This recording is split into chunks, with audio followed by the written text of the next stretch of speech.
Il y a longtemps, dans la vibrante ville d'Enu, vivaient Adaora et Obina, deux âmes liées par un amour pur et inébranlable. Bien que leur quotidien soit marqué par la pauvreté, ils portaient en eux une lumière éclatante, un rêve. Après chaque longue journée de labeur à l'usine, ils se retrouvaient sous un majestueux manguier, partageant rire, espoir et une vision commune d'un avenir meilleur.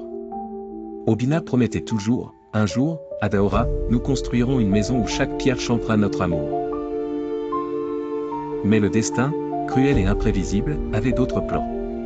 Un jour, Adaora reçut une lettre de son père lui ordonnant de rentrer au village sans délai. Intriguée et nerveuse, elle obéit. Là-bas, elle fut accueillie par une annonce qui éteignit son sourire. Ses parents avaient arrangé son mariage avec Chic, un riche homme d'affaires. Adaora protesta de toutes ses forces, déclarant son amour pour Obina, mais son père balaya ses paroles avec une froideur implacable. L'amour ne remplit pas un estomac vide, Adaora.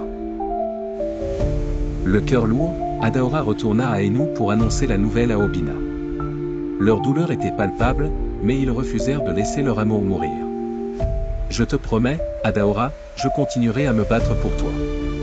Quoi qu'il arrive, mon cœur t'appartient pour toujours, déclara Obina. Adaora, dévastée, promit de ne jamais l'oublier. Le mariage eut lieu rapidement. Adaora, vêtue d'une robe somptueuse, avançait vers Chic avec un sourire forcé, son cœur criant le nom d'Obina. Après les noces, Chic la transporta à Oka, où il lui offrit une vie de luxe. Mais, malgré les lustres étincelants et la générosité de Chic, Adaora ressentait un vide immense. Un jour, incapable de contenir ses sentiments, Adaora écrivit une lettre à Obina, l'implorant de venir à Oka. Elle promit de l'aider à reconstruire sa vie, même si cela devait rester secret. Obina arriva, et grâce à Adaora, il ouvrit une petite boutique d'électronique. Ils se retrouvaient discrètement, leur amour persistant malgré les murs qui les séparaient. Mais leur secret ne pouvait durer éternellement. Adaora donna naissance à un fils, suivi de 2 filles. Chic, rempli de fierté, les élevait avec amour, inconscient du véritable lien entre Obina et les enfants. Obina, quant à lui, souffrait en silence, jouant le rôle de l'oncle bienveillant alors qu'il voyait ses enfants grandir sous un autre nom. Un soir, rongé par la jalousie et la douleur, Obina confronta Adaora. « Ces enfants sont les miens, Adaora. Je mérite qu'ils connaissent la vérité. » Mais Adaora, terrifiée à l'idée de détruire leur fragile équilibre, le supplia de garder le silence. L'équilibre vola en éclats lorsqu'un jour, Obina, à bout, se présenta devant Chic. « Tes enfants ne sont pas les tiens, déclara-t-il froidement. Chic, abasourdi, demanda des explications.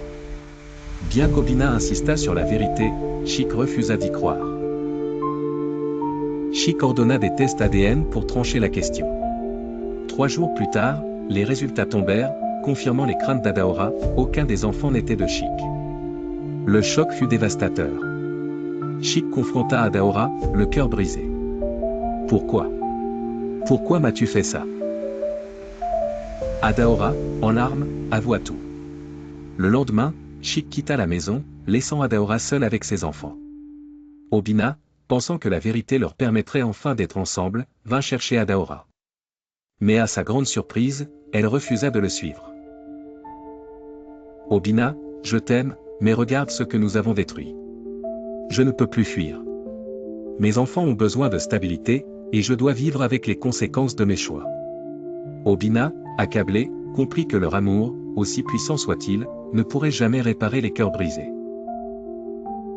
Adaora, désormais seule, reconstruisit sa vie lentement, apprenant à puiser sa force dans ses enfants. Sous l'arbre où tout avait commencé, elle trouvait parfois refuge, murmurant au vent, « Pardonne-moi, Obina. Pardonne-moi, Chic. » Et cet arbre, témoin de leur histoire, resta là, un monument silencieux à l'amour, au sacrifice et à la complexité du destin.